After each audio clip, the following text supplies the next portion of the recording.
Hi everyone. प्रधानमंत्री और मंत्री परिषद के बाद एक छोटा सा टॉपिक लेकर एक बार फिर प्रस्तुत हुआ हूं मैं। आज का जो हमारा टॉपिक रहेगा वो है महान्यायवादी, attorney general of India, Bharat के महान्यायवादी। एक छोटा सा टॉपिक है जहां से अच्छे अच्छे प्रश्न बन के प्रतियोगी परीक्षाओं में हमारे सामने आते हैं। महान्यायवादी की अगर मैं बात करूं तो इन कुछ पॉइंट पर हमें महान्यायवादी के बारे में बात करनी है। महान्यायवादी का देश में कार्य क्या होता है, महान्यायवादी की देश में नियुक्ति कौन करता है, महान्यायवादी पद पर नियुक्त होने के लिए क्या योग्यताएं होनी चाहिए, महान्यायवादी क्या वेतन क्या पारिश्रमिक प्राप्त करता है, उस पद पर उसका कार्यकाल क्या माना गया है। इसके अलावा कुछ विशेष अधिकार महान्यायवादी को प्राप्त हैं जिनके बारे में हम आज की इस क्लास में चर्चा करेंगे। महान्यायवादी की अगर मैं बात करूं तो महान्यायवादी का जो कार्य बताया गया है, तो महान्यायवादी का कार्य और ये सारा उल्लेख संविधान के अनुच्छेद 76 में इसका वर्णन किया गया है। बहुत ही महत्वपूर्ण अनुच्छेद है महान्यायवादी से जुड़ा हुआ अनुच्छेद 76। इस अनुच्छेद में महान्यायवादी पद का उल्लेख दिया गया है और इसमें महान्यायवादी का कार्य की अगर हम बात करें तो भारत सरकार को विधि संबंधित विषयों पर सलाह परामर्श देने का कार्य होगा महान्यायवादी का। एक ही महत्वपूर्ण कार्य है महान्यायवादी का कि भारत सरकार को विधि संबंधित या कानून संबंधित विषयों पर सलाह या परामर्श देना। किसे? भारत सरकार को। यानी भारत सरकार को इन विधि संबंधित विषयों पर सलाह देने का कार्य कौन करेगा? महान्यायवादी। यह है महान्यायवादी का कार्य।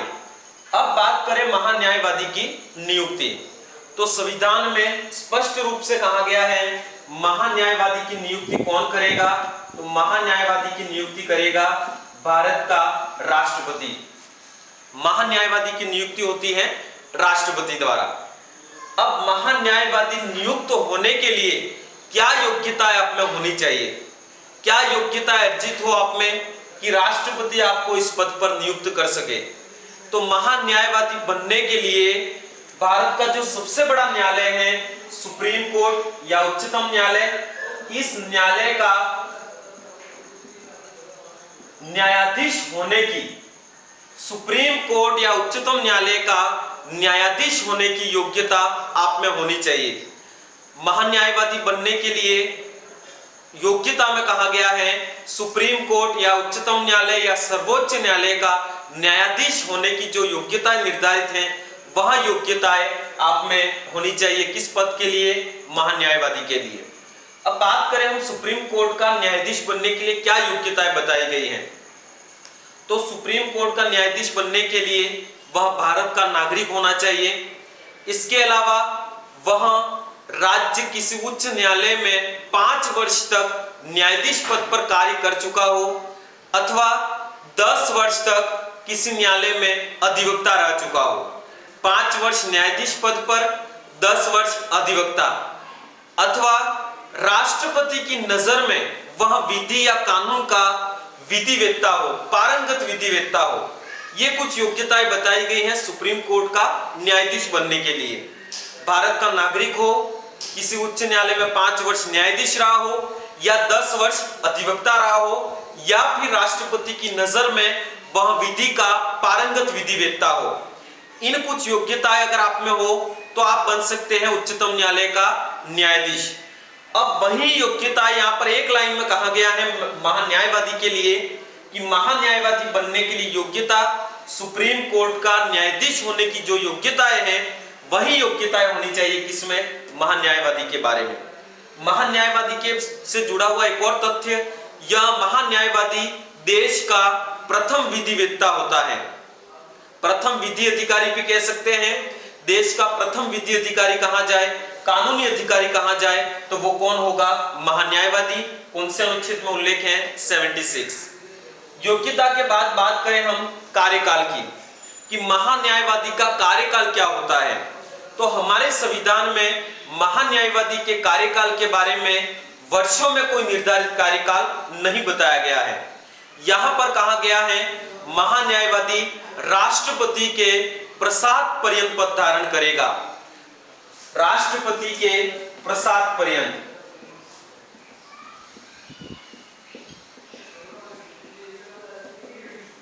यह हो गया महान्यायवादी का कार्यकाल। वर्षों में निर्धारित नहीं है कार्यकाल, नियुक्ति इसकी राष्ट्रपति करता है और राष्ट्रपति के प्रसाद पर्यंत ही इसका कार्यकाल माना गया है। यानी राष्ट्रपति के प्रसाद पर्यंत अपना पद धारण करेगा महान्यायवादी। महान्यायवादी का कार्यकाल वर्षों में निर्धारित नहीं है। अपने कार्यकाल के दौरान महान्यायवादी कैसा वेतन या पारिश्रमिक प्राप्त करेगा, उसका वेतन या पारिश्रमिक कहा जाए तो क्या निर्धारित होगा। तो इसके वेतन या पारिश्रमिक के बारे में कहा गया है कि महान्यायवादी ऐसा वेतन प्राप्त करेगा या पारिश्रमिक प्राप्त करेगा जो समय समय पर राष्ट्रपति निर्धारित करे। यानी राष्ट्रपति द्वारा तय किया गया पारिश्रमिक प्राप्त करता है कौन? महान्यायवादी।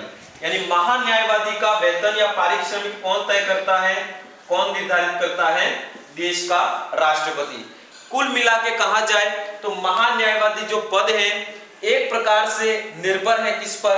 राष्ट्रपति से जुड़ा हुआ मान सकते हैं, क्योंकि इसकी नियुक्ति की बात की जाए तो राष्ट्रपति, कार्यकाल राष्ट्रपति के प्रसाद पर्यंत, यानी राष्ट्रपति पर निर्भर करता है कब तक वह पद पर बना रहे या पद से कब उसे हटाया जाए। वर्षों में कोई कार्यकाल बताया गया नहीं है। वेतन या पारिश्रमिक की बात करें तो वो भी कौन तय करता है? राष्ट्रपति द्वारा तय किया जाता है। और इसका कार्य बताया हमने, महान्यायवादी का कार्य होगा भारत सरकार या केंद्र सरकार को विधि संबंधित या कानूनी संबंधित विषयों पर सलाह परामर्श देना, क्योंकि यह देश का प्रथम विधि अधिकारी माना गया है कौन? महान्यायवादी। कौन से अनुच्छेद में उल्लेख है? अनुच्छेद 76। बहुत ही इंपॉर्टेंट अनुच्छेद है 76। किसका उल्लेख है? महान्यायवादी। अंतिम रूप से महान्यायवादी से जुड़ा हुआ एक और अनुच्छेद जिसकी बात हम करेंगे, अनुच्छेद 88। इस अनुच्छेद 88 में कुछ विशेष अधिकार बताए गए हैं महान्यायवादी के। अनुच्छेद 88 में कहा गया है भारत की संसद के किसी भी सदन की बैठक कार्रवाई में भाग लेने का अधिकार होगा किसके पास? महान्यायवादी के पास। भारतीय संसद के दो सदन हैं, लोकसभा और राज्यसभा। दोनों ही सदन की बैठक कार्रवाई में भाग ले सकता है कौन? महान्यायवादी। इसके अलावा दोनों ही बैठकों में भाग लेकर अपना मत रख सकता है, यानी बोलने का अधिकार रख सकता है कौन? महान्यायवादी। हमने पढ़ रखा है बिना संसद सदस्यता के कोई भी इनकी बैठक में भाग नहीं ले सकता है सिवाय किसी मंत्री के और महान्यायवादी के। यानी सदन की बैठक कार्रवाई में भाग लेने का अधिकार एक प्रकार से अनुच्छेद 88 में बताया गया है किसका? महान्यायवादी का। दोनों में से किसी भी सदन की बैठक में वह भाग ले सकता है, उपस्थित हो सकता है और उसे बोलना है तो वो बोलने का भी इस सदन में अधिकार रखता है, सिवाय मतदान प्रक्रिया में भाग लेने के। यानी मतदान प्रक्रिया जब होगी सदन की, उस मतदान प्रक्रिया में भाग नहीं ले सकता है कौन? महान्यायवादी। मतदान प्रक्रिया में कभी भी वह भाग नहीं लेता है, बाकी वह उस सदन में उपस्थित हो सकता है, अपने बोलने का अधिकार रखता है, लेकिन चुनाव में, मतदान में मत करने का अधिकार महान्यायवादी के पास नहीं होता है।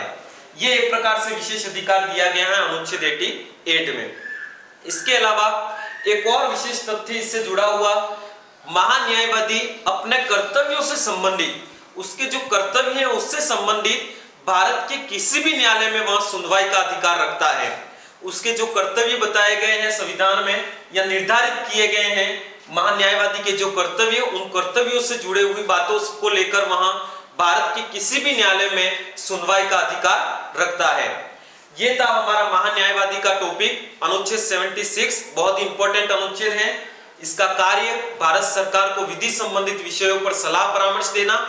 नियुक्ति राष्ट्रपति करेगा। किसे नियुक्त करेगा? राष्ट्रपति। यानी योग्यता क्या होगी? सुप्रीम कोर्ट का न्यायाधीश होने की योग्यता रखता हो। कार्यकाल राष्ट्रपति के प्रसाद पर्यंत। वेतन पारिश्रमिक राष्ट्रपति द्वारा तय किया जाएगा, निर्धारित किया जाएगा। अनुच्छेद 88 सदन की, संसद के किसी भी सदन की बैठक में भाग ले सकता है, बोल सकता है, लेकिन मतदान प्रक्रिया में भाग या मत नहीं कर सकता है। अपने कर्तव्य से जुड़ी हुई बातों को लेकर देश के किसी भी न्यायालय में सुनवाई का अधिकार रखता है कौन? महान्यायवादी। आज का ये अपना एक छोटा सा टॉपिक था महान्यायवादी, जो यहाँ पर समाप्त होता है। अगला जो हमारा टॉपिक रहेगा भारतीय संसद के बारे में हम चर्चा करेंगे। संसद के दोनों सदन, लोकसभा और राज्यसभा से संबंधित बातों को लेकर हम प्रस्तुत होंगे। हमारे इस चैनल को आप अधिक से अधिक सब्सक्राइब कीजिए, लाइक कीजिए, कमेंट कीजिए। आपके जो भी सुझाव हो वो वीडियो के अंत में आप कमेंट में जरूर बताएं। आगे हम संसद के बारे में चर्चा करेंगे अगले वीडियो में। धन्यवाद। जय हिंद।